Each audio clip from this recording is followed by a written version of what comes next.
hacemos y bueno, tengamos también un momento de recuerdo para el papá de Mercedes, la pastora Mercedes, que ha partido a la casa del Padre. Y bueno, que el Señor consuele tanto a nuestra hermana Mercedes, a sus hermanos y a la demás familia.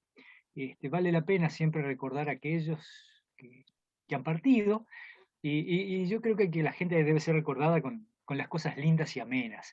Y como hace un poquito hablé de algunos platos, mi última imagen del doctor García, del papá de Mercedes, era con un cuchillito pequeño y muy afiladito, abriendo para preparar una cima rellena, ¿no? Y con una sonrisa y siendo un muy buen anfitrión. Y bueno, recordemos con alegría a aquellos que han partido y que, bueno, en su vida han dejado lindas huellas y que el Señor los tenga en su misericordia. Bien, eh, arranquemos un poquito con el tema de hoy. No sé cómo arrancar, pero eh, mirando, digamos, las, reacciones que hubo en esos tres, eran las tres motivaciones que había para trabajar. Una cosa muy importante que había en todos, por ejemplo, en la primera, esto de tener muy en cuenta el contexto de cada uno de los dos escritos confesionales, ¿no? Que si bien son escritos confesionales que apreciamos por igual, pero estos, el hecho de una pluma conciliatoria como la de Melanchthon y una pluma más beligerante como la de Lutero, es útil tenerlo presente porque, bueno, es parte de hacernos a la costumbre de leer estos textos, textos que ya nos están separando casi 5 siglos de ellos. Todos estos textos que hemos manejado y que seguiremos manejando distan de nosotros ya algunos ya pasaron los 500 años, ¿no? 501, los que son del 19, otros los cumplen ahora y otros los cumplen en los próximos años o en un par de décadas más, así que no hay cosa más nueva que 480 años atrás. Y es útil meterse en ese mundo, porque esos textos siguen diciendo, ¿no? Y eso es lo importante y eso es lo que queremos en este curso lograr, ¿no? Poder familiarizarnos con este pensamiento de la reforma y después, bueno, poder ir después proyectando en este nuestro mundo, en este nuestro mundo que tiene problemas con la pandemia, donde, bueno, distintas cosas que la afectan, y ahí también tenemos que poner sobre la cancha este, estos temas. O sea, nos siguen hablando estas cosas para hoy. O sea, la doctrina de la justificación por la fe no es una cosa que queda encerrada en textos teológicos, ni son problemas del siglo XVI. También hoy, este, nosotros, nosotros que hemos recibido la gracia, por gracia, la justicia de Dios, ¿qué hacemos ante el hambre de muchos? Porque es un hecho. Por ejemplo, ayer estuve en una reunión de la coordinadora de la zona este de las ollas populares y merenderos de Montevideo. Y la cantidad, los números que uno oía del testimonio de cada una eh, de las distintas organizaciones, y algunas vecinales, otras más institucionales, y son números altos las porciones. Bueno, también esto ilumina nuestra práctica como ciudadanos y también como cristianos, por supuesto. Así que, por un lado, esto de poder aproximarse bien a estos textos y quizás teníamos una segunda que tiene más que ver con esta experiencia de Lutero, ¿no? Que es muy interesante, si bien es un texto tardío, no se olviden de eso, ese texto de Lutero es un texto de un Lutero ya un señor mayor, inclusive, bueno, próximo a su muerte, aunque él no lo sabía, lógico, pero y que cuando uno evoca cosas del pasado siempre se hace trampitas también, ojo, ¿no? Eso es cierto, uno mira el pasado a veces con ojos un poquito, mucho más misericordiosos, ¿no? Y nos hacemos algunas ilusiones. El pasado siempre es un poquito más rosa de lo que realmente fue, pero es un texto que es muy interesante y sobre todo esa expresión me abrió la puerta del paraíso, ¿no? Me parece que es una expresión muy linda que este Lutero pone ante ese descubrimiento que tiene que ver con su vida de fe, pero no solo su vida de fe, sino su propia vida, ¿no? Porque no hay una vida de fe que es un compartimiento estanco, es nuestra vida de todos los santos días, ¿no? Porque la fe es parte de uno mismo. Y la que de repente tenemos que empezar ahí a desgranar más y que quizás por ahí de repente podemos charlarlo más, es esta última que iba por el lado de eso que nosotros, que es una de esas cosas de los luteranos, ¿no? Esto de ser simultáneamente justos y pecadores, y que bueno, queda muy elegante y muy bonito decirlo en latín, simul justus et peccator, como mucho término teológico que además de sonar erudito queda bastante cool, pero bueno, no, la cosa es el sentido y lo que esto significa en nuestras vidas y en nuestra acción como iglesia. Y esa era la parte más interesante. Y porque de ahí vamos a empezar, y los temas que vienen ya nos lo van a poner en juego, a deslizarnos hacia el problema de qué ¿qué, qué hacemos en este mundo? ¿No? O sea, me pregunto mi pregunta del qué hacemos en este mundo no tiene que ver con la razón de por qué estemos en él, sino cuál es nuestra acción, tiene que ver con la ética.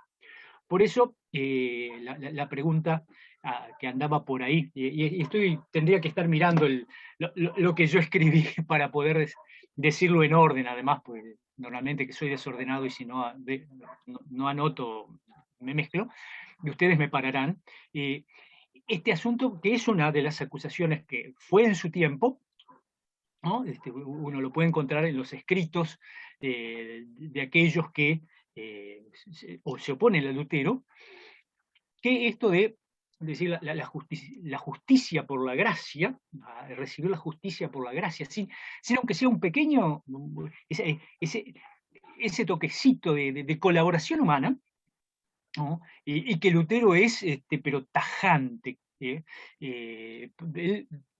cero participación del ser humano, o sea, eh, tiene que ver con algo de un poquito más atrás, de un caballero que se llamaba Pelagio, ¿no? Que hablaba que proponía que el ser humano contribuye en su salvación. Y Lutero le echa fli a cualquier resabio de pelagianismo que una persona, que un teólogo pueda albergar. Nada. ¿No? Y muchos les censuran esto del pasado, inclusive no de tan pasado, ¿no?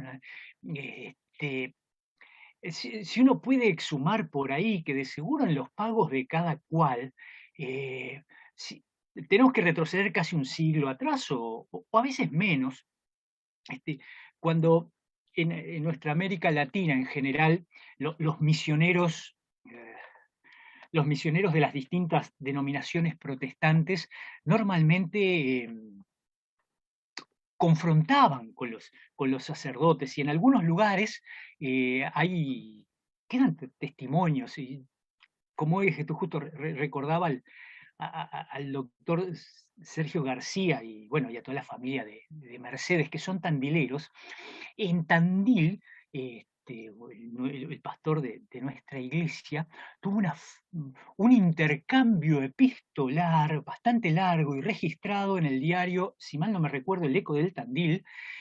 Monseñor Actis era su contraparte en estas cosas muy de apologías y acusaciones cruzadas. Y una de estas acusaciones es justamente estas, que si entonces uno es así, y se deriva o el ser humano se va hacia una posición de quietismo, que total, el Señor, yo por medio de la fe,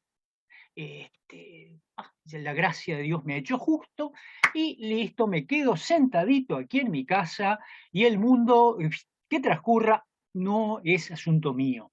Y realmente la postura de Lutero y el sentido de esto de la de la justicia por la fe no corre por ese lado. No corre para el lado del quietismo, como no corre tampoco para el lado de proponer cualquier cosa que pudiera implicar una colaboración del ser humano, con lo cual el ser humano pueda decir, bueno, he aquí mi, mi pequeña parte, ¿no? O sea, si tengo aunque sea una acción del paquete accionario de la salvación. No hay nada de eso. Pero tampoco es para sentarse, ¿no? Y esto justamente no, si bien no es lo que propone Lutero, inclusive aquí en la carta de los Gálatas hay algunas partes que nos aluden a esto, cuando dice este Dios que es bueno, santo, justo, nos hace a nosotros buenos, santos y justos, ¿no? Y esto no es poca cosa, porque en el fondo, ¿no?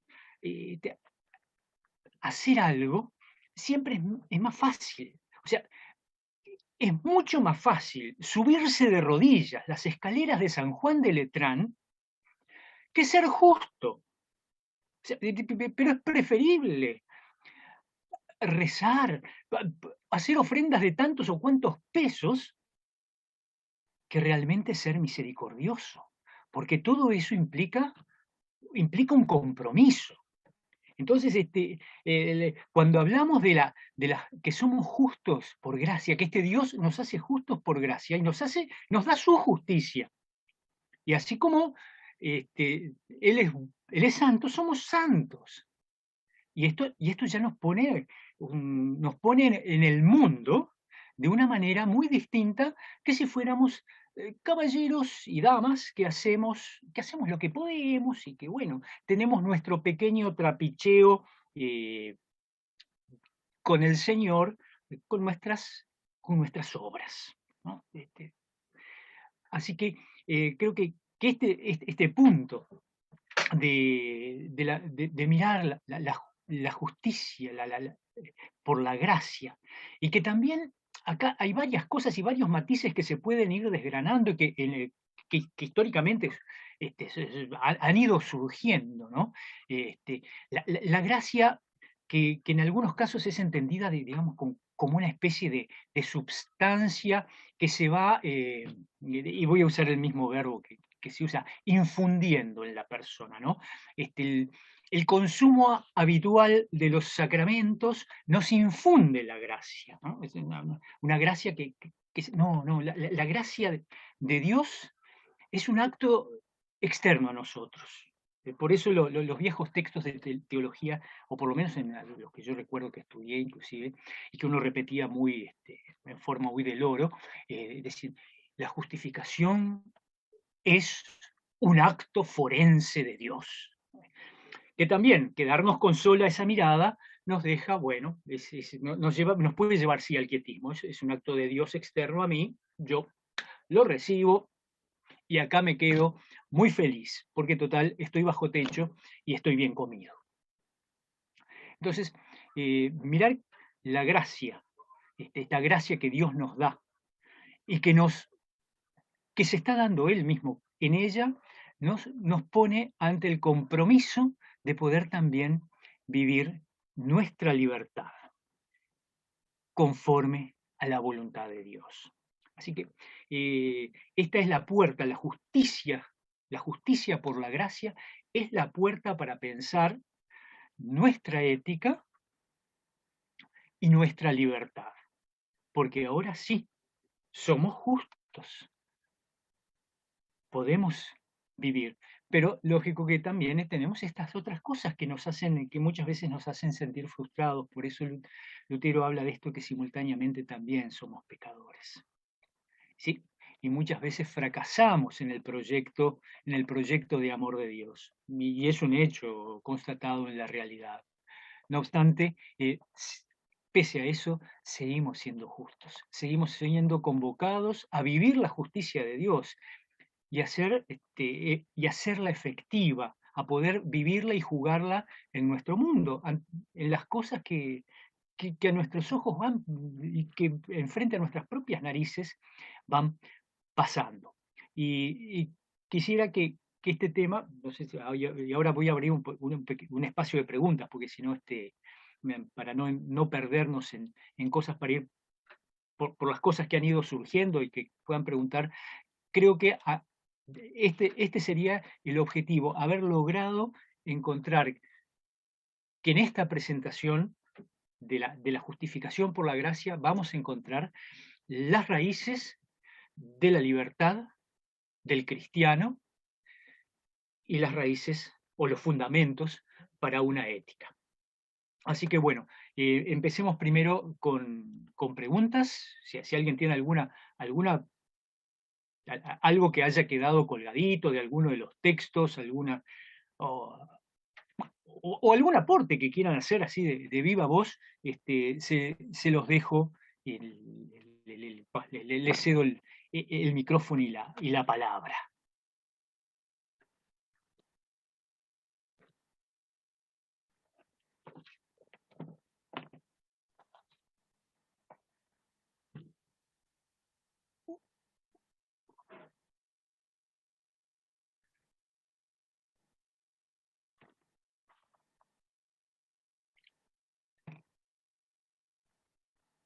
Sí, no hubo, nadie tiene algo para preguntar, una consulta. Sí, Carolina, adelante. Bueno, hemos leído un montón. Digo hemos porque acá con mis compañeras, bueno, que saben que estamos juntas, o sea, bueno, estuvimos horas debatiendo muchas cosas. A ver. Sí, muchas cosas. Justamente la justificación por las cosas que muchas veces se ve que queremos justificar muchas cosas con hechos, con las cosas que hacemos por ahí diariamente. Y justamente hoy por hoy que se ve mucho todo esto, lo que de hacer, ay, que no me viene la palabra, lo que se hablaba de los merenderos, de los niños, estamos en un momento muy crítico en este momento viviendo, que por ejemplo acá en mi comunidad se ve mucho que la parte de hacer, no donaciones, sino que cuando uno trabaja por estas cosas, que no me viene la palabra, eh, bueno, no importa. Voluntariado. Pero bueno, esas cosas, o sea, entonces muchas personas como que ven en eso, o sea, se ven justificados con esas cosas que se hacen. Y bueno, total, yo doné, yo hice, yo fui, yo compartí, yo di, y no pasa por ahí. O sea, pasa por otras cosas. O sea, si bien tenemos la justificación por gracia, porque ¿qué nos mueve también a hacer todo esto? Nuestra fe, nuestra, o sea, nuestra creencia, o sea, que nosotros estamos unidos a Cristo. Que también las obras van acompañadas por nuestra fe. Por las obras no nos vamos a ganar el reino. Pero también lo que se ve, o sea, lo que nosotros vemos en este momento, o sea, porque leímos tanto y yo lo que quiero decir que es tan enriquecedor que estamos aprendiendo cada vez que tocamos algún texto. Por eso no me quiero ir del tema, pero es tan enriquecedor para nosotras que estamos todo el tiempo eh, leyendo, viendo los textos y lo llevamos a la vida de hoy. Y se ve esto, se ve justamente esto de que porque estoy colaborando con una institución benéfica, entonces ya tengo todo ganado, está todo bien. Y bueno, qué sé yo, es para pensar mucho, para reflexionar mucho, y muchísimo. Porque, justamente, porque esto tiene que ver con nuestra vida. Hay un gran problema que es el problema que Lutero plantea del ser humano. Al ser humano no le gusta dejar a Dios, y él usa esta expresión, dejar a Dios ser Dios. El ser humano no quiere que Dios sea Dios, quiere ser sí mismo, Dios de sí mismo. Porque dejar a Dios ser Dios implica reconocer que yo me tengo que correr para el costado. Pero solamente en este dejar a Dios ser Dios, yo voy a poder encontrar mi propio ser. Porque si no, por aquello que en el último encuentro hablábamos de esta visión tan negativa que tiene, o que tenía Lutero del ser humano, porque en realidad Lutero, es cierto que manifiesta el hombre pecador. Bueno, sí, él decía el hombre, porque bueno, el señor Lutero es bastante tenía una misión muy patriarcal, así que siendo fiel a su forma de expresarse, vamos a decir, el hombre era muy pecador, que si quieren pueden mirar que bueno, entonces las mujeres no, pero no, el ser humano, muy pecador y toda esa carga que él pone, porque en realidad más que una carga negativa sobre una visión negativa sobre el ser humano, Lutero lo que muestra es que él no es nada ingenuo, que sabe que los seres humanos, de última, van a terminar siendo movidos por el egoísmo. Es muy cierto, sí, que, o sea, Lutero no se confía de que llegado el momento de poner las cosas sobre la mesa, el que está del otro lado no caiga en la agachada, no busque entonces cuando las papas quemen sus propios intereses y largue todo. Porque esa es la realidad, el ser humano, de cierto que hay políticos honestos, sí, pero bueno, así no son todos, y no importa, no importan signos, ni partidos, ni países, digo, pero este, sabemos que no manejamos el mundo desde la plena honestidad por ese lado. Y un Lutero no se hacía ilusiones, sabía que si al príncipe se le cruzaba que no lo quería apoyar más, su cabeza iba a rodar alegremente. Lutero no era tonto, no creía que en estas fuerzas iba a encontrar la seguridad. Le encontró justamente su experiencia, es que la única seguridad que encuentra es la cruz de Cristo. Fuera de lo demás, el ser humano, tarde o temprano, puede aflojar. Y de hecho, bueno, cada uno, si se mira un poquito al espejo, sabe que sus bajones ha tenido en la vida, ¿no? Cuanto más años sabe que más los puede ver mejor. Entonces, el poder encontrarse Lutero con esta nueva realidad de que Dios es el que lo hace justo, que lo hace santo, y que no es lo que él puede hacer, o más o en menos, con mejor éxito o peor éxito, con más lucimiento y menos lucimiento, sino simplemente la gracia de Dios, esa gracia que Dios da gratuitamente. Y ese es el énfasis de esto, que es gratuito. Los textos confesionales son bastante sensatos en esto. Nuestras iglesias enseñan que los hombres no pueden ser justificados delante de Dios por su propio poder, mérito u obras, sino que son justificados gratuitamente por causa de Cristo mediante la fe, cuando creen que son recibidos en la gracia y que sus pecados son perdonados por causa de Cristo, quien por su muerte hizo satisfacción por nuestros pecados. Esta fe Dios la cuenta por justicia delante de sí mismo. Es una justicia totalmente concedida y gratuitamente, que tiene un costo,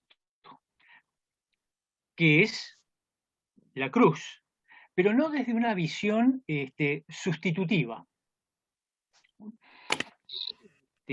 Jesús fue el sustituto porque eso no es cuantificable. es simplemente por causa de Cristo, por su amor, no porque fue la víctima, el cordero degollado en mi lugar. Y si, bueno, yo tengo más pecados, pues degollo dos. Eh, no, es simplemente el amor y la gracia de Dios. No entran en juego todas esas otras miradas, esas miradas cuantitativas, ¿no? Por tanto he hecho, por tanto he dado, por tanto valgo, ¿no? Porque también yo valgo porque vamos a ponernos en tiempos neotestamentarios. Yo valgo porque tengo en mi toga las bandas anchas del orden senatorial, el otro no vale nada porque es esclavo, y hay otro que está ahí de medio pelo porque es plebeyo, o los otros que están un poquito mejor, que tienen las banditas púrpuras angostas, que son los del orden ecuestre. Pero bueno, todos los que son ciudadanos están mejor que los que no lo son, de todos modos. No, no es por eso tampoco. Bueno, lo llevé al Imperio Romano para no tener que meternos con nuestros propios líos, que siempre cuesta más hablar de sí mismo. Entonces, el separar todo eso y quedarnos con la obra de Dios es el punto en esto. Y hay aquí que Lutero expresa esto de esta manera, ¿no? De esta justicia gratuita, inmerecida, por lo tanto, que otros teólogos han, han desarrollado esto con otras expresiones, ¿no? Esta, eh, este asunto de, bueno, esta gracia de Dios que me hace santo, porque es eso, la gracia de Dios me hace santo a mí, pecador. Algunos, como decíamos, ¿no? Lo toman para, está todo hecho, sin compromiso. Y eso, por ejemplo, que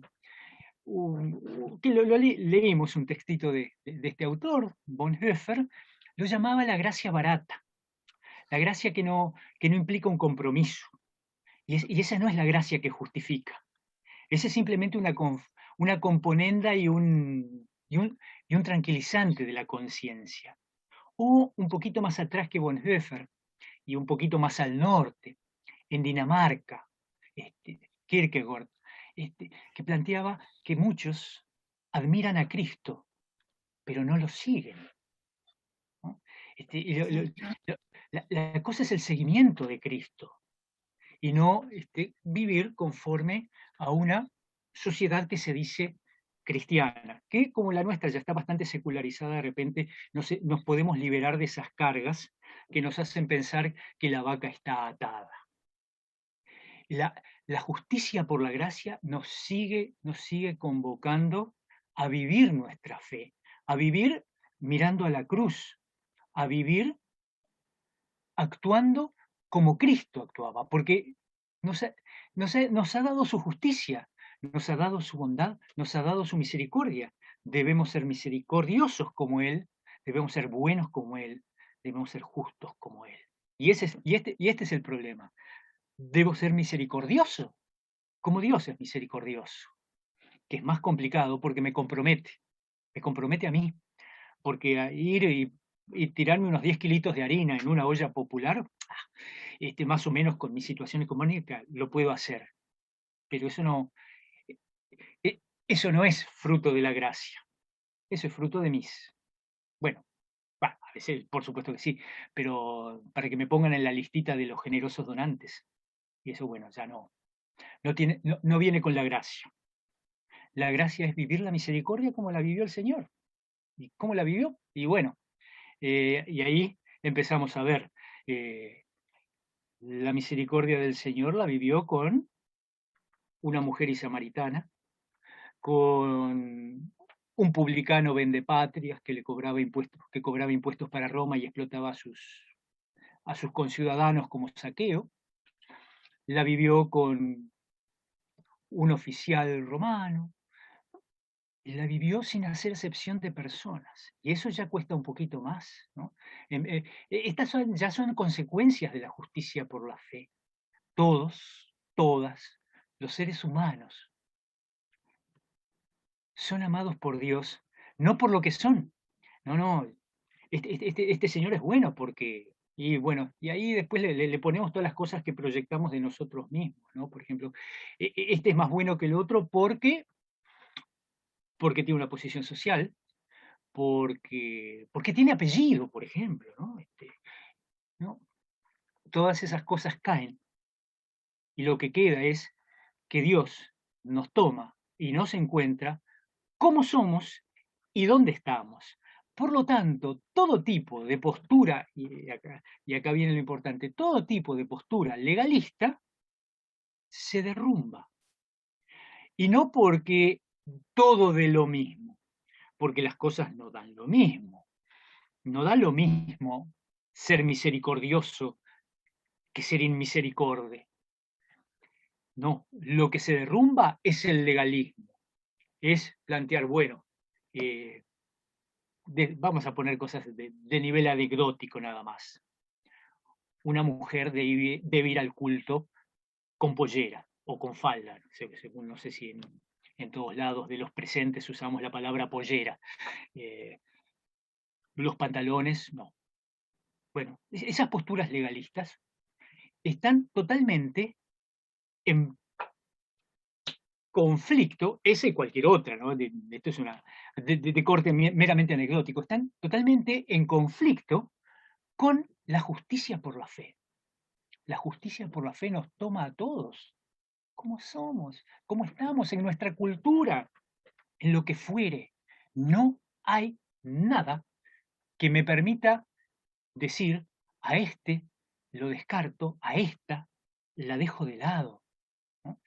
Y esto después va a progresar, porque ahora, en esta segunda parte, vamos a ver cómo esta justicia por la fe se va a manifestar en los sacramentos, por ejemplo.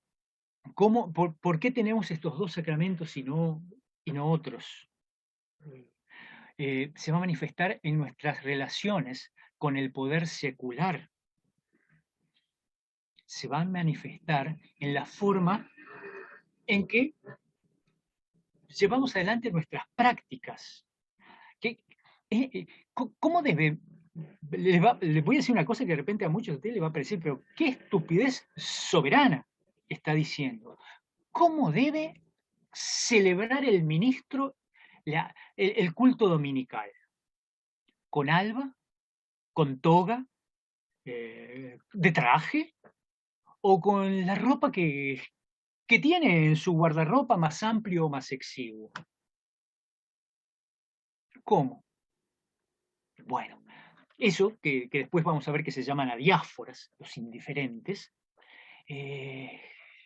no siempre fueron tan indiferentes. Había formas muy estrictas y a veces compramos también estas formas estrictas, que eso es lo que generan las tradiciones, cuando no son evaluadas en el sentido que puedan llegar a tener, si son significantes. Si las dejamos porque es así, y yo recuerdo, mira las pequeñeces de la vida cotidiana, y por qué una práctica en la congregación. ¿Y por qué se hace tal cosa? Porque el pastor fulano lo hacía, un pastor que ya estaba fallecido hace muchos años, lo hacía así. Esas eran respuestas, ¿no? de las personas mayores de la congregación, con experiencia y de mucha fe, que eso no lo dudo. Bueno, ese tipo de cosas, esas posturas, que son esas, no están. ¿Por qué? Porque van coartando justamente la verdadera libertad cristiana, la libertad que ganamos porque Cristo nos hizo libres, no porque compramos la libertad, fue Él que nos hizo libres, porque no fue comprada, porque no hay oro, como dice Pedro, no hay oro ni plata para comprar eso. Es la vida misma, la vida del Señor. Entonces, todo este mundito que se va abriendo alrededor simplemente de este artículo, que como ustedes bien leyeron en el texto de los artículos de Malcalda, dice que es el punto, es la clave, o sea, que la cual inclusive Lutero, que es bastante duro, no se puede ceder, pero ni un ápice en este tema, porque si cedemos, se nos viene la estantería abajo. Y es muy cortito, y como vieron que lo leí ahí en el artículo 4 de la Confesión de Habsburgo, dice simplemente esto, pero abre todas estas puertas, abre puertas hacia mi relacionamiento con el otro, abre puertas a mi concepción de cómo se debe legislar en este mundo, cómo deben legislar las autoridades civiles. Las autoridades civiles deben legislar eh, ciertas cosas, ¿no? Y se acuerdan que yo, cuando hicimos la charla inicial, mencioné un documento conjunto sobre la unión. Yo no me acuerdo qué es cuál fue aquello, la legalización de qué fue, si es el matrimonio igualitario, no me acuerdo el nombre que llevaba la ley, por eso, pero tiene que ver con esto, ¿no? El matrimonio igualitario, donde, por supuesto, desde apelaciones bíblicas de que una barbaridad que el Estado, bueno, sí, el Estado de la Ciudad de Buenos Aires legislara tamaña barbaridad. Y bueno, se respondió en ese documento desde los más firmes principios de la reforma, que están cimentados en este punto, la justicia por la fe. Y bueno, y el documento decía, y no, el Estado no legisla para agradar a Dios, legisla para el bienestar de los ciudadanos. Si Dios nos toma y toma a cada cual donde está. Y el que pone lo contrario está metiendo la pata. Bueno, lo decía con palabras muchísimo más finas, ¿no? Por supuesto, ¿no? Yo estoy parafraseando groseramente. Pero todas estas cosas nos las abre la justificación por la fe. Doctrina central, como bien dice Lutero, no se puede ceder, porque en el momento que cedemos, ya estamos cambiando el Dios que tenemos, porque de alguna manera también la doctrina de la justificación por la fe está hablando de cuál es nuestro Dios. ¿Por qué? Porque, y esto estaba sí, en el texto de Gálatas que ustedes tenían. Si mal no recuerdo, porque tendría que estarlo mirando, y no lo estoy haciendo, ¿se acuerdan que en ese texto Lutero hace una mención a el concepto de Aristóteles de la justicia? ¿Estaba en ese texto? Sí, creo que sí. ¿No? Y qué bueno que de todos modos, si no estaba, lo decimos ahora. ¿Cuál es la propuesta de Aristóteles de qué es la justicia? La justicia es dar a cada cual lo que le corresponde. ¿No? A usted le corresponde tanto, a usted le corresponde el otro, y lo justo es que cada uno reciba lo que le corresponde. ¿No? En eso, por ejemplo, si todos recuerdan la parábola llamada en general, tradicionalmente decimos la parábola del hijo pródigo, el hermano mayor era un tipo profundamente aristotélico. La tenía muy clara. Yo, todo lo que hago, nunca te desobedecí, siempre estoy contigo.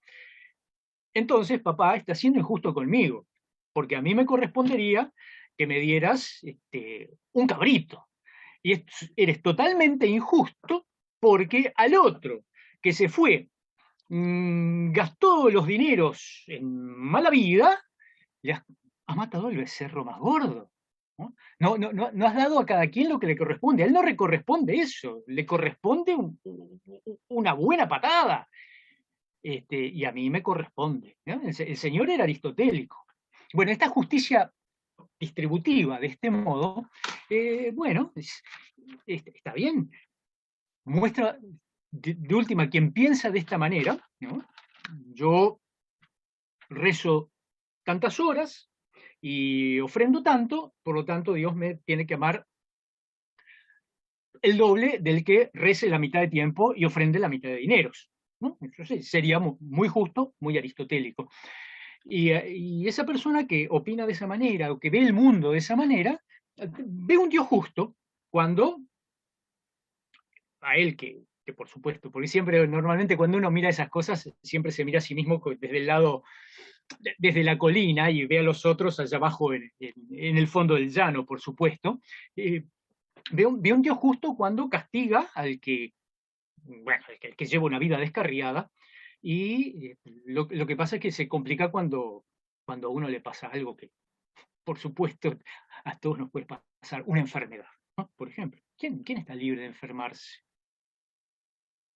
Pero bueno, pero también a veces trastocamos estas cosas y vemos que hay ciertas enfermedades que son más aceptables que otras, porque hay enfermedades que son estigmatizantes, ¿no?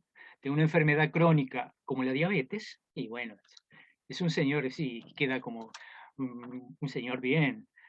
Tener VIH ya se complica un poco, ¿no? Por algo será también. Bueno, quien ve el Dios justo, que a mí me da diabetes porque soy un buen señor, y a otro le da una infección por VIH porque es un descarriado, ve un Dios justo, no cabe duda, pero es un Dios rencoroso. Y ese no es el Dios de Jesús. Ese no es el Dios del Evangelio. El Dios del Evangelio no es un Dios rencoroso, no es un Dios enojado. Y esa es la experiencia de Lutero, que había vivido un Dios enojado, un Dios pleno de rencor, un Dios con tipo almacenero que da el fiado con la libretita de cuentas. Lutero, por eso se siente ante las puertas del paraíso, se encuentra con un Dios profundamente alegre, un Dios que abre los brazos al ser humano. ¿Por qué? Porque ama al ser humano. Porque el ser humano vale para Dios. Aunque Lutero sabe que el ser humano es muy pícaro, por eso tiene todas esas desconfianzas de las personas, sí. Pero también sabe que para Dios el ser humano es muy importante y que lo ama profundamente. Y que por eso la justicia la regala. La regala porque ah, lo que acá, y esto sí aparece en el texto de Gálatas, eso sí lo recuerdo, apela al sentido de justicia como fidelidad, porque Dios es fiel a su pacto. Dios no puede hacer otra cosa que ser fiel. Y su fidelidad es, bueno, tú serás mi pueblo, ¿no? Somos hijos, hijas de Dios por eso, porque Dios es fiel, porque Dios no nos va a decir fuera de aquí, porque te gastaste la herencia. Por el contrario, lo que hace es mandar matar el becerro engordado para celebrar, ¿no? Este concepto de la fiesta, ¿no? Dios que siempre está de fiesta, alegrándose. Y encontramos muchas imágenes de estas, tanto en, bueno, las mesas que comparte el Señor, como en el Antiguo Testamento también, esto de celebrar, que las cosas son para ser celebradas, ¿no? ¿Por qué?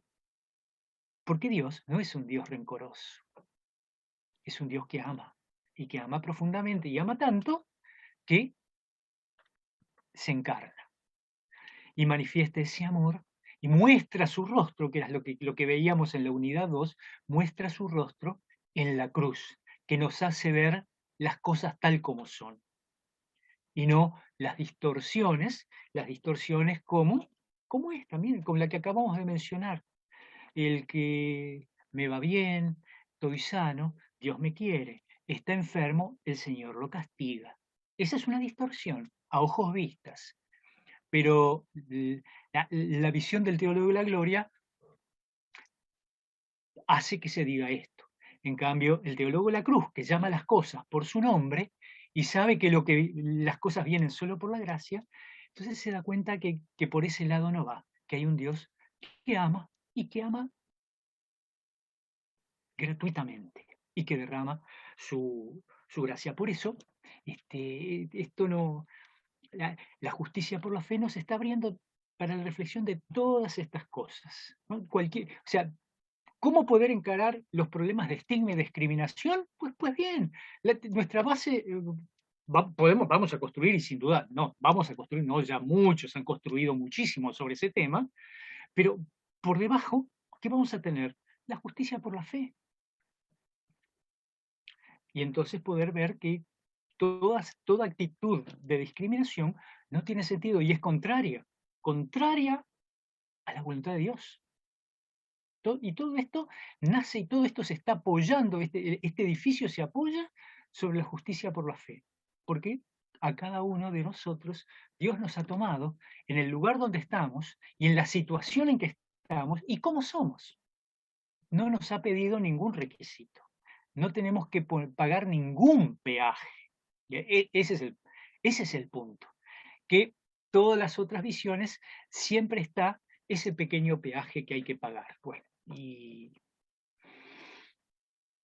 tenés que, bueno, y ahí los puntos suspensivos complétenlos y sin duda tendrán anécdotas de todo pelo a este respecto.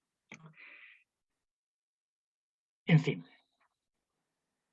eso es el punto, es nuestra base. Y con esto vamos a construir todo lo demás y con esto vamos a orientar nuestras prácticas como personas y como iglesias. Si quieren una justificación de por qué apoyamos una cosa u otra, y la justificación última y final siempre va a estar en este punto doctrinal, la justicia por la fe sin las obras de la ley.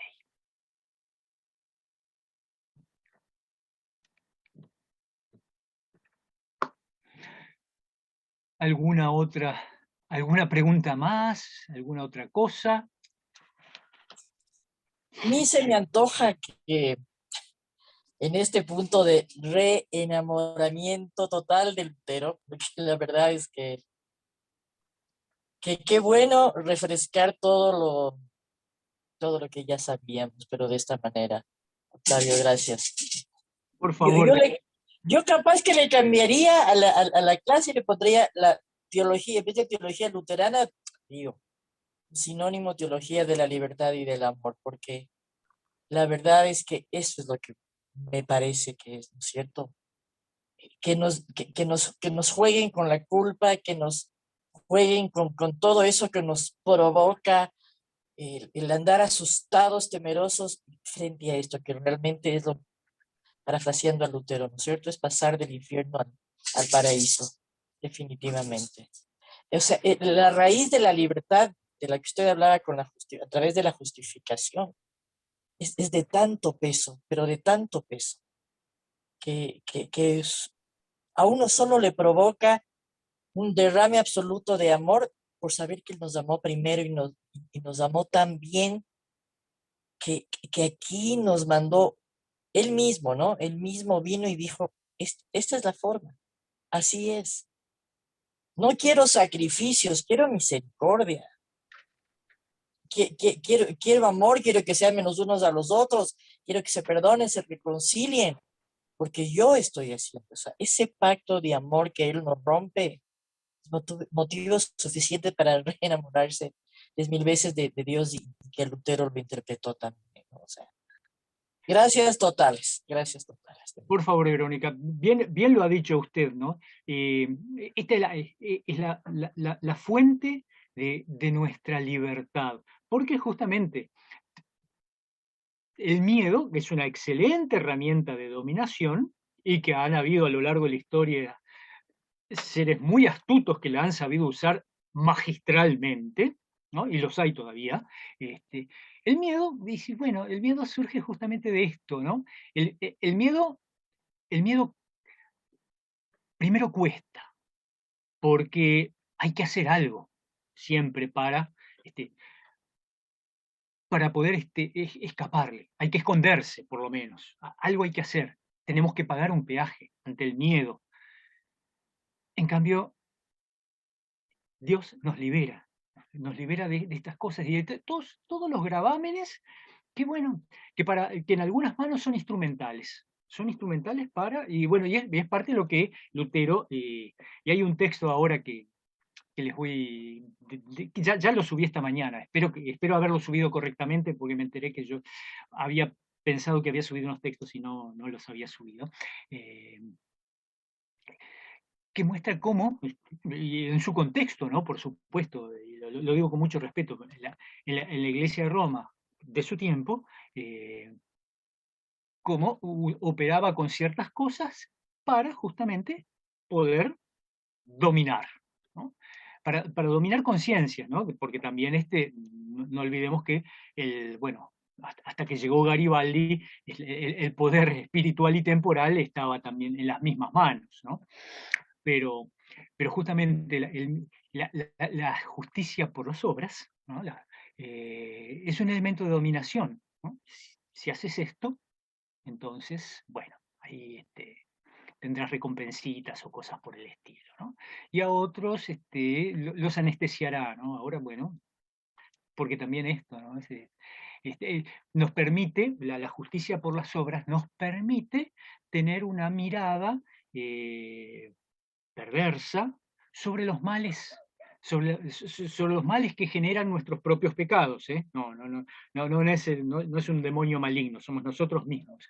Como el sufrimiento que infligimos a las personas, por ejemplo, que son explotadas en las maquilas. Bueno, que hagan mucha oración, que Dios después los va a premiar, ¿no? Eso es perverso, totalmente perverso y contrario también a la voluntad de Dios. No, Dios no puede aceptar la explotación del ser humano. Es más, porque Dios quiere liberarnos. Pero vamos justificando, ¿no? Porque justificamos nuestros haceres y muchas veces los justificamos con Dios, porque Dios lo ha querido, ¿no? Dios lo ha querido. Recuerdo unos libritos que estaban en la biblioteca de mi papá.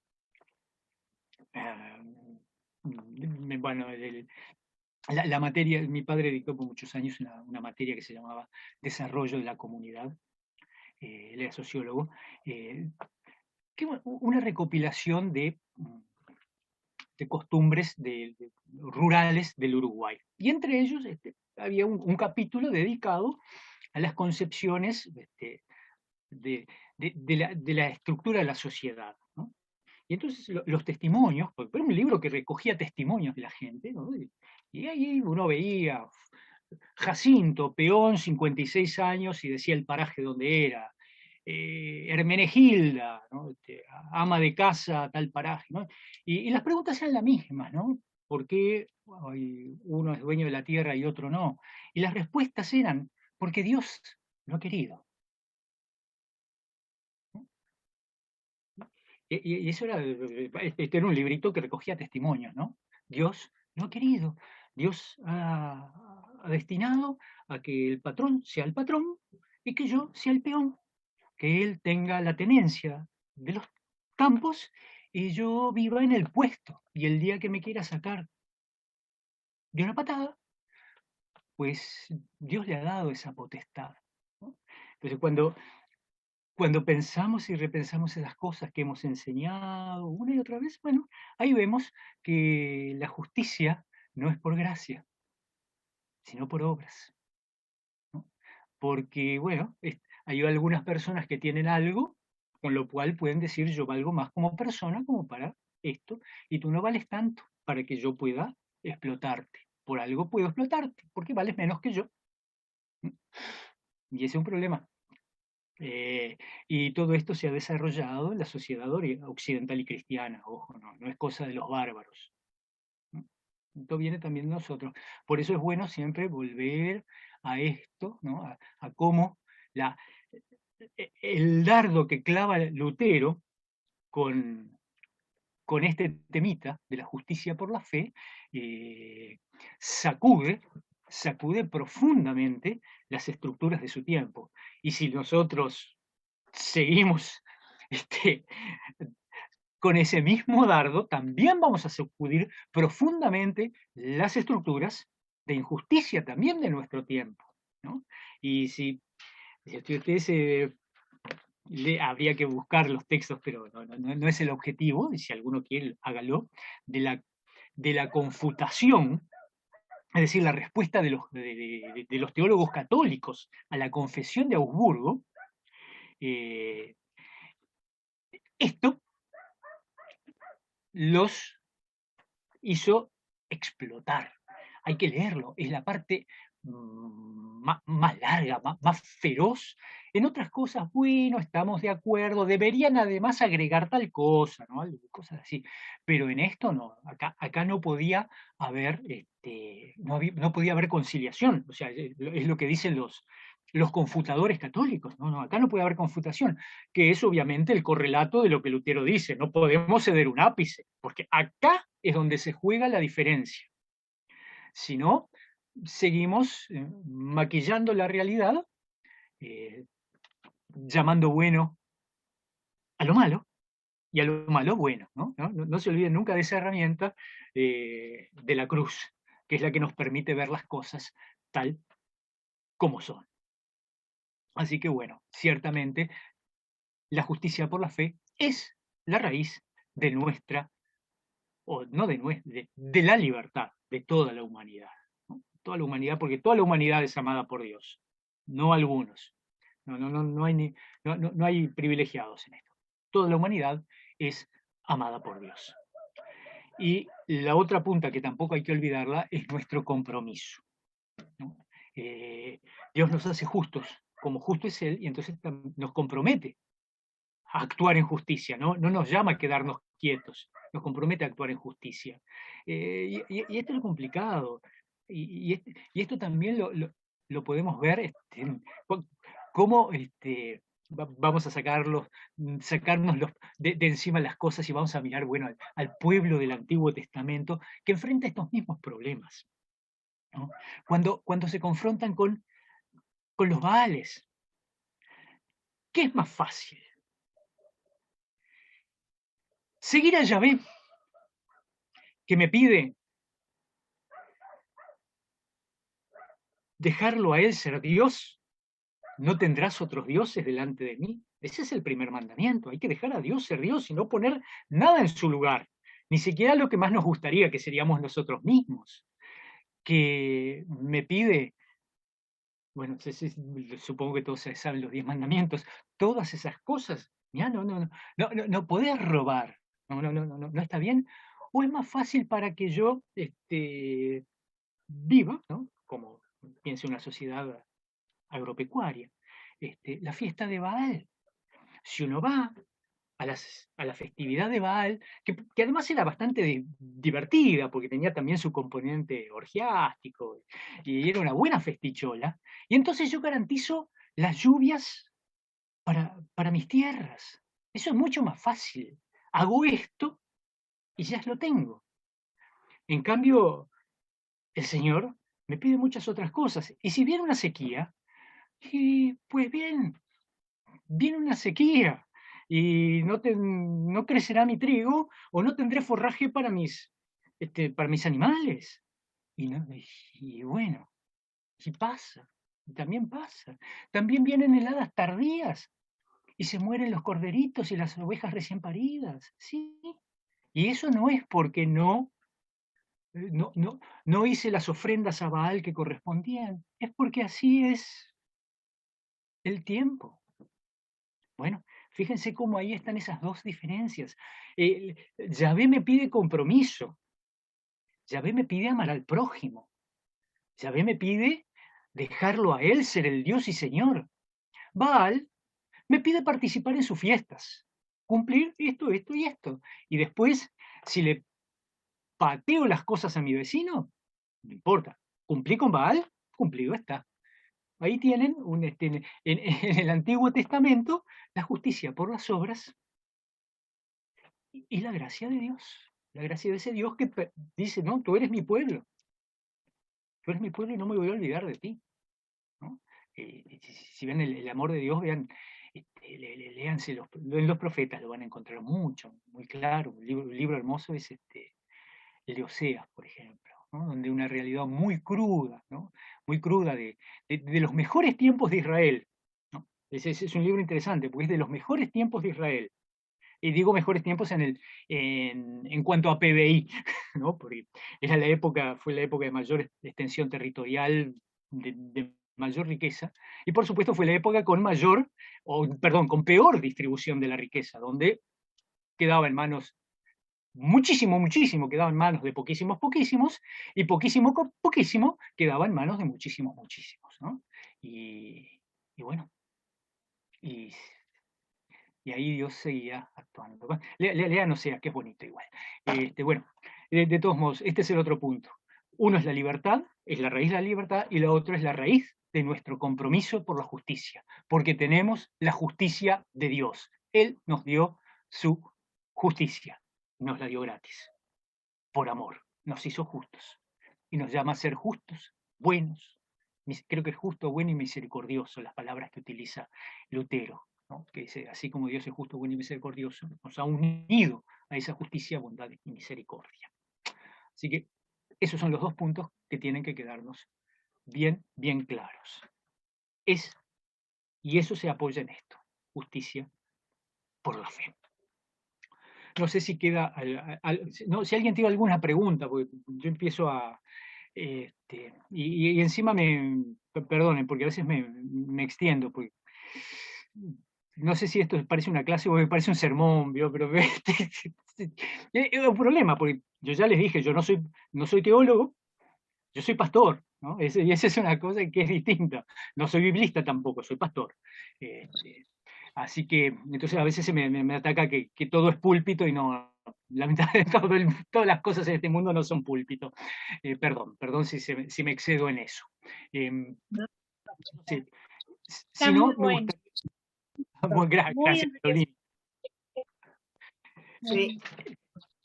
Entonces, si no les parece mal, me gustaría empezar a contarles un poquito de lo que viene a continuación, ¿no? Que bueno, va a partir de esto, porque bueno, bueno, en realidad todo, estos instrumentos, la cruz, que fue lo que vimos antes, y ahora la justicia, que es el sostén teórico, una es una herramienta, y este es el sostén teórico, sobre el cual vamos a construir todo lo demás. O se construye todo lo demás, nosotros vamos a ver algunas cositas. El próximo tema tiene que ver con los sacramentos, que no es un tema, que es un tema lindo, pero que no es tan, a veces, por lo menos nosotros que vivimos no sé si todos, ¿no? De repente, pero inclusive quizás yo tenga el contexto más distante por el secularismo uruguayo. Este, en realidad lo que permea mucho más el saber de la gente es la visión sacramental católica, ¿no? Y cómo, y esto es cierto, tenemos un solo bautismo, y si vamos a una celebración eucarística no vamos a ver en las formas muchas diferencias, pero por detrás, ¿qué es lo que hay? Y esto es lo que a nosotros ahora nos va a interesar. ¿Qué es lo que hay por detrás en los sacramentos? ¿Qué es lo que hace que ese pan, ese vino, esa agua, sean lo que son? ¿No? Y acá vamos a tener que partir del concepto de Lutero. Para Lutero, ¿qué son? ¿Qué es cómo Dios nos da su gracia? Es a través de la palabra. Ese es el único, en realidad, el único medio de gracia para Lutero es la palabra, ¿no? La palabra que se hace carne, ¿no? Y de la cual vimos su gloria como del unigénito del Padre, ¿no? Como dice Juan. Entonces, para Lutero, los sacramentos son palabra también, ¿no? Y eso es lo que tenemos que tener presente cuando nos vamos a acercar a los sacramentos. Son palabra que nos llega de otra manera, que nos impresiona en el sentido de generar impresión en nosotros de otra manera, a través del frío del agua, del paladar del vino, pero no por ello no es palabra que traiga la gracia de Dios al cristiano. Y entonces, acá yo de repente, y Carolina y compañía por allá por Misiones, por favor, no se asusten por la cantidad de lectura. Puse varios textitos y alguno entró y vio, son varios textos, pero algunos son cortos, o por lo menos estoy tratando de buscar en mi otra computadora acá. Vamos a leer bien sencillito, les puse el catecismo menor, el texto completo. Total, no, son unas pocas páginas. No quiero que lo. Vale, si quieren leerlo todo. Además, de seguro todos tienen un catecismo en su casa, de seguro. Y si no, está el que tenga un culto cristiano o en la congregación haya un culto cristiano, va y lo busca, porque ahí también está en el culto cristiano está el catecismo menor. Del catecismo mayor, que es más largo, les puse solo la parte que refiere a bautismo y Santa Cena. No, por favor, no es para leerlo todo, o sea, cuanto más se lee, tanto mejor. Yo les puse ahí unas aclaraciones de dónde quiero qué párrafos quiero que miren, les dije, cuando señalo página no es el número de página que tiene el PDF, sino la página que uno ve que es la del libro original. Y le cuenten los rengloncitos y ahí arranca. Le di los datitos, van a llegar. Focalicen bien su lectura en ese párrafo. Si quieren leer un poquito antes y un poquito después, más ahí van a empezar a acomodar mucho mejor. Pero Lutero es bastante clarito en muchas cosas. Después también les puse una parte de un sermón, está todo, y también les pido que se focalicen en una parte, sermón acerca del dignísimo sacramento, del dignísimo sacramento del verdadero cuerpo de Cristo y las cofradías. Ese es el nombre de este texto. Puse solo una parte, no la parte de las cofradías, y también ahí nos vamos a centrar en una cosa. Y después sí hice una selección de unos textitos de un libro muy, muy interesante, uno de los libros donde la pluma de Lutero se pone fuerte, que es un escrito de Lutero joven, de la cautividad babilónica de la Iglesia. Ahí solamente son fragmentos de la parte en que Lutero habla sobre el orden sagrado, ¿no? Porque también esto de los sacramentos vamos a entrar a hablar también del ministerio y del sacerdocio, ¿no? Temas que justamente en nuestro mundo pueden llegar a tener algunas complejidades, ¿no? Y él habla de la extremunción, del bautismo, de la Santa Cena, una cantidad de cosas, pero ahí hice solo una selección porque pude hacerlo. El poder hacerlo es porque yo no soy muy ducho con las artes informáticas, entonces, bueno, con ese pude cortar y pegar y lo hice. Entonces, la propuesta es, además, les puse la confesión de Augsburgo porque me había olvidado, yo creí que la había subido y no la subí, pero bueno, también es probable que muchos la tengan por ahí hasta en papel, y les pido que lean varios artículos que son sobre la Iglesia, perdón, sobre la Iglesia, sobre los sacramentos y sobre el ministerio, ¿no? A ver qué es lo que dice este texto tan fundante, ¿no? Y este texto tan conciliador también, ¿no? Tan amable, porque es un texto amable la confesión de Augsburgo.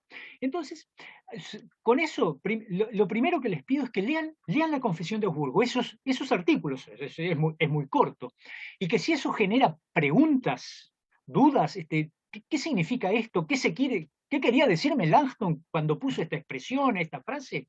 La pongan. La idea es que yo, si hay, porque de repente no hay nada, y está bien, y me alegraría muchísimo, el día martes les voy a publicar una respuesta a todas esas cosas, una respuesta común, única. Y lo que me gustaría, y eso Iván, si nos está prestando atención, ver, y lo mismo ustedes, si podemos encontrarnos la semana que viene en algún momentito, que a mí me resulta mucho. Se puede, bueno, usted coordine. El problema es que yo la semana que viene tengo otras clases, jueves y viernes. Tengo que empezar la del jueves, puedo hacerme el tonto y dejársela a otra persona, pero la del viernes es mi responsabilidad. Yo soy el facilitador del encuentro, del taller, y no puedo. Son a las 20 horas. Pero me gustaría poder hacer un poquito más de esta de evolución sobre estos textos. Y también ahí no abrí generé el foro para poder responder sobre lo de perdón, sobre la confesión de Augsburgo, y después planteé unas preguntitas, o di unas pautas para poner el coco a funcionar. No generé los pertinentes foros para poder expresarse. También apelo a la generosidad de Iván si lo puede hacer. Pero está el texto completito ahí, de cuál sería la guía de nuestra reflexión. Y antes que nada quisiera plantearles este problema y contarles también una anécdota de mi vida. En mi examen de ordenación, una de las preguntas que me hicieron, la hizo el pastor Calvo. Me preguntó, ¿cuántos sacramentos hay en la iglesia luterana? Perdón, ¿cuántos sacramentos hay de acuerdo a Lutero? Esa fue la pregunta del pastor Calvo, ¿no? Yo estaba ahí que ya se me salía un 2, pero después dije, el pastor Calvo es un pícaro. Sí, y porque es un señor muy pícaro y muy inteligente también. La pregunta no debe ser tan fácil como así para decirle 2 a bocajarro. Esto tiene trampa. Entonces, le pregunté, ¿en qué época de Lutero? Porque Lutero joven sostenía que había 3 sacramentos. Después se quedó con 2. Bueno, y ahí el pastor Calvo me dijo que sí, estaba muy, muy bien. Bueno, eso fue simplemente por una medida de prudencia que dije, no, las cosas no pueden ser tan fáciles. Esta preguntita venía con trampa. Y es cierto. Y ese es un punto muy interesante. Lutero, en sus primeros escritos, el Lutero joven, incluye entre los sacramentos a, como la llamaba, la penitencia, ¿no? La confesión. Y por supuesto el bautismo y la Santa Cena. Después Lutero reflexiona y quedan como sacramentos solamente el bautismo y la Santa Cena, ¿no? Y esto también va a ser es un lindo temita. ¿Por qué? ¿Por qué nos vamos a restringir a bautismo y Santa Cena? Y además porque sabemos que también en nuestra iglesia tenemos prácticas, ¿no? Las otras prácticas, celebramos el matrimonio, celebramos, tenemos quien pide confesión, inclusive el que quiere una confesión privada, cualquier miembro tiene derecho a pedirla, y un pastor a oír a las personas en confesión, y por supuesto a guardar el debido secreto de lo que se dice ahí. También celebramos o practicamos la unción de los enfermos. No es muy usual, pero algunas personas sí lo piden, y tenemos los rituales, tenemos la confirmación, y esa en algunos momentos era muy importante. Varias generaciones atrás, los muchachos, por lo menos cuando se confirmaban, podían usar pantalón largo a partir de eso, y fumar en la cara del padre sin que el padre le diera un revés. Y ese por lo menos me contaba eso gente entrerriana, ¿no? Sí, después que me confirmé podía fumar delante de mi papá. O sea, la confirmación para nosotros tiene un peso bastante fuerte. ¿Y qué otro me queda de los otros 5 sacramentos tradicionales? El orden sagrado. También nosotros ordenamos ministros. Y sin embargo no decimos que esos sean sacramentos. Que esos sean, en otras palabras, porque para Lutero esto es sinónimo de sacramento, medios de gracia, ¿no? Dios no, la gracia de Dios, el perdón de los pecados, no llega siendo ordenados al sagrado ministerio. No viene la gracia por casarse.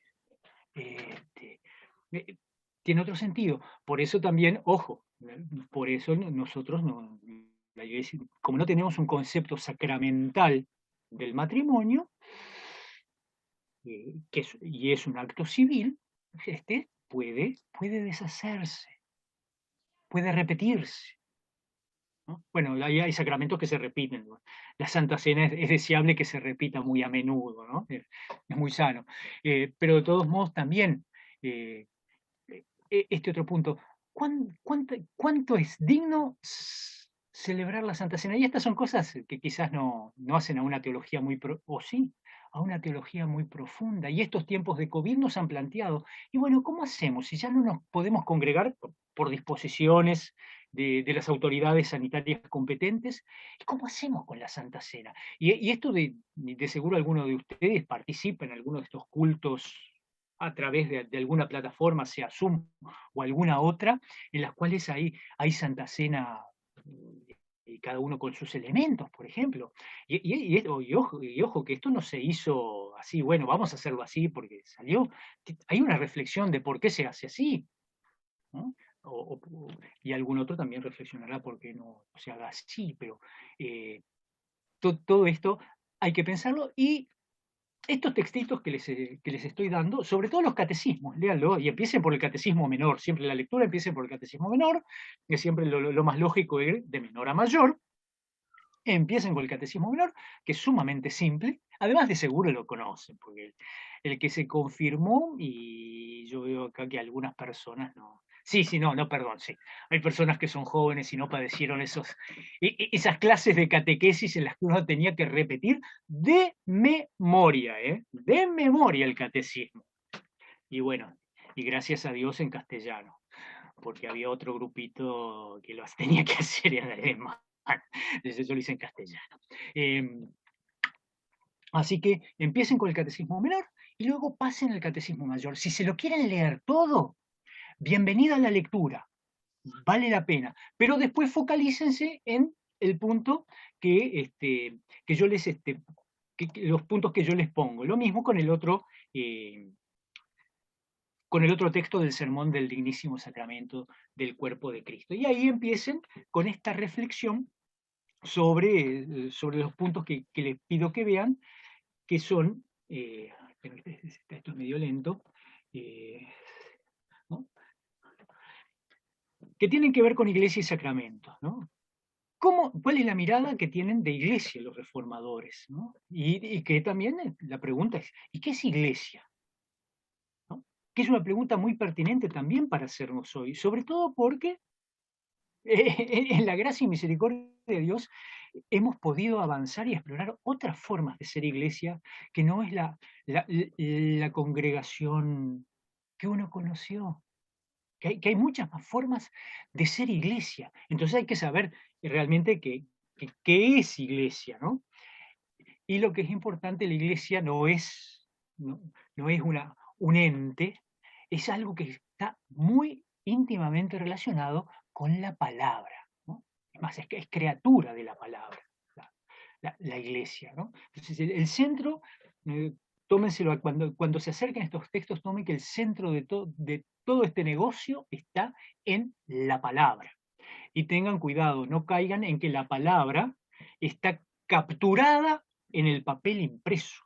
La palabra de Dios es el verbo hecho carne. Esa es la palabra de Dios, ¿no? Y a la cual debemos ser fieles. Esto es una cosa que insisto mucho, nuestra fidelidad está ahí, a la palabra de Dios encarnada, no a otras cosas, ¿no? Ni a otros poderes, ¿no? Recomiendo buscarse la confesión de Barmen, pero hay que tener cuidado de no caer en el encerrar la palabra en el papel impreso solamente. Ojo que esto no es que me gusta mucho la Biblia y por eso me gusta tanto hacer estudios bíblicos. Después, manejar los conceptos de sacerdocio y ministerio en un pedacito de texto que es muy corto pero que dice muchísimo. Y luego pasar a ver cuál es la comprensión de la Reforma de los sacramentos. ¿Qué es un sacramento? ¿No? El poder de repente llegar a decirme que el sacramento es tal cosa, ¿no? Y lo que nos va a importar es explorar qué sentido tienen los sacramentos en la vida comunitaria, porque si no fueran realmente significativos, entonces no nos hubiéramos preocupado ni lo más mínimo qué pasa con la Santa Cena en tiempos de pandemia. Nos hubiera importado bien poquito, ¿no? De todos modos, yo adhiero a cierta postura, que San Agustín tenía cosas interesantes para decir siempre que el problema no está en carecer del sacramento, sino en despreciarlo. Si uno no puede, el problema no es no poder acceder, sino el problema está en despreciarlo.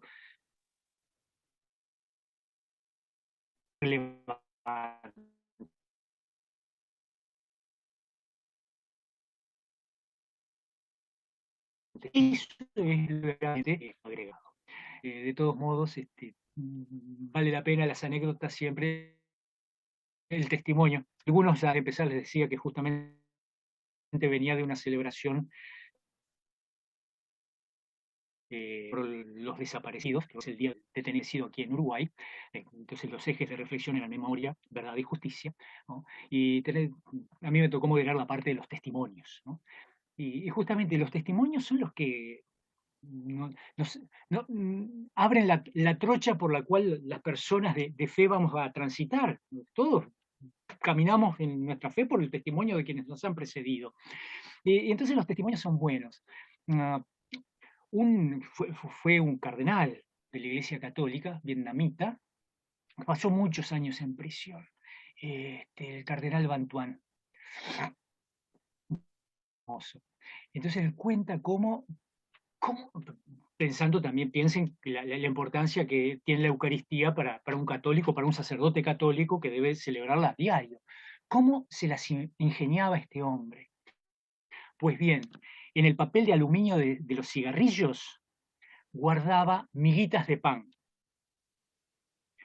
Y conseguía, ¿no? Pues bueno, al final las autoridades del Vietcong habían decidido dejarle siempre el mismo carcelero, porque como terminaba convirtiéndolos, preferían que convirtiera solo uno y no a los que iban rotando. Se conseguía vino y entonces consagraba el vino, una gota de vino en la palma de su mano, y a los compañeros de cárcel católicos les repartía esas miguitas de pan, ¿no? Cómo, digamos, en los momentos más complejos, el hombre, la persona de fe, discierne los caminos para poder vivir, para poder disfrutar y participar del sacramento. Que eso es que eso también es importante y sería el objetivo que queremos llegar. Poder amar y poder amar cuando nos acercamos a la mesa rodeados de nuestros hermanos, que ahora no lo podemos hacer y Dios nos lo permita pronto. Bueno, algunos sí, acá sí tenemos cultos presenciales y realmente la gente ahora, hay personas que terminaron de vacunarse y están felices y están yendo al culto ahora. Que con bastantes medidas, ¿no? Copita individual, barbijo y todas esas cosas, pero están felices de poder participar en la comunión, ¿no? Y poder amar el sacramento es importantísimo. Y también estar muy, muy felices de nuestro bautismo, ¿no? Porque el bautismo es un testimonio del amor de Dios para con nosotros, ¿no? Y esto, por ejemplo, en la vida de Lutero fue muy importante. En sus crisis así de fe, cuando todavía estaba en el convento de los agustinos, su superior, el doctor Staupitz, que es muy, muy interesante, porque el doctor Staupitz, hasta su muerte, permaneció en relación con Lutero, se ve que lo apreciaba mucho, valoraba la amistad de Lutero, pero Staupitz nunca adhirió a la Reforma, no obstante, nunca dejó su amistad con Lutero. Y como su confesor, además de su superior, en esas crisis de fe, el argumento que usaba para sosegar a este hombre desesperado, era justamente recordarle su bautismo. Recordarle lo que Dios había hecho por él en su bautismo, ¿no? Entonces, amar los sacramentos es muy importante y para ello hay que conocerlo. Amamos aquello que verdaderamente conocemos. Por eso cuando miramos a Dios, que lo podemos ver en la cruz, ahí podemos amarlo. Amamos a ese Dios que se hace patente en la cruz. Y por eso amamos a nuestro prójimo y en especial a nuestros prójimos crucificados también. Bien, ya ha pasado un tiempo. No sé si hay alguna cosita que quieran preguntar, plantear. La palabra queda en ustedes y no abuso de la generosidad del tiempo que me están concediendo.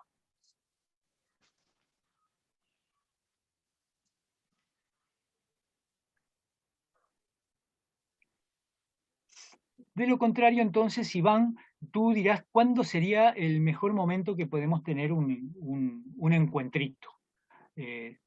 Fuera de esos compromisos, Sí. yo... La idea... Sí, perdón. Para vos, ¿qué sería mejor? ¿Para la semana que viene o la otra, para que tengan más tiempo para leer? ¿O es mejor algo así medio inmediato como para que quede fresco todavía? Yo no quiero ser pesado,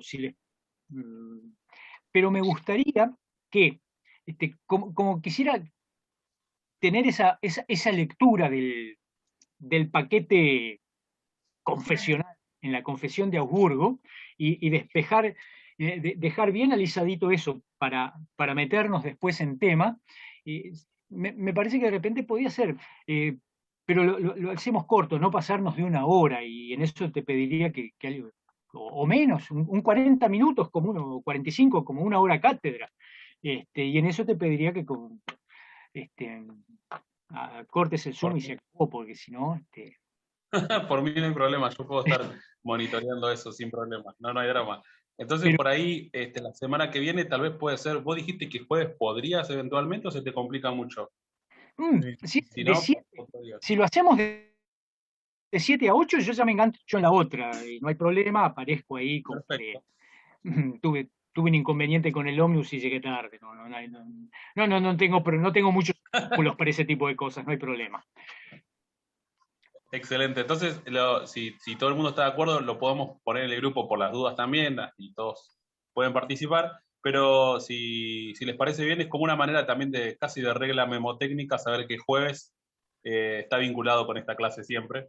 Ya sea clase de consulta, espacio de consulta, publicación de clase o lo que fuera, siempre lo estamos haciendo jueves. Así que lo hacemos jueves de 7 a 8 o de 7 a 7:45. 7:50, ahí como para que te darte 10 minutitos para ir al baño y listo. Sí, por favor. Octavio, Sí, Octavio, sí, Jorge. sí, me interesaría que entonces, ya que estamos planificando para el jueves, que quede claro qué es lo que buscas para el jueves, qué específicamente, la confesión de Augsburgo es muy grande, o sea, específicamente de la confesión, ¿qué querés que para el jueves nos introduzcamos o miremos o observemos? ¿Qué es para no divagar, por eso te digo, porque es muy grande todo eso. No, que sí. Jorge, yo ya colgué ahí en la plataforma. Espero que, porque he tenido mis dificultades de ver si realmente está visible. Yo creo que está visible, y si no lo guardé, creo que metí la pata. Iván me va a decir si en realidad no hay nada. Se supone que yo colgué un texto con unas cuantas introducciones diciendo lo que hay y planteando, y después están todos esos otros textos y un foro.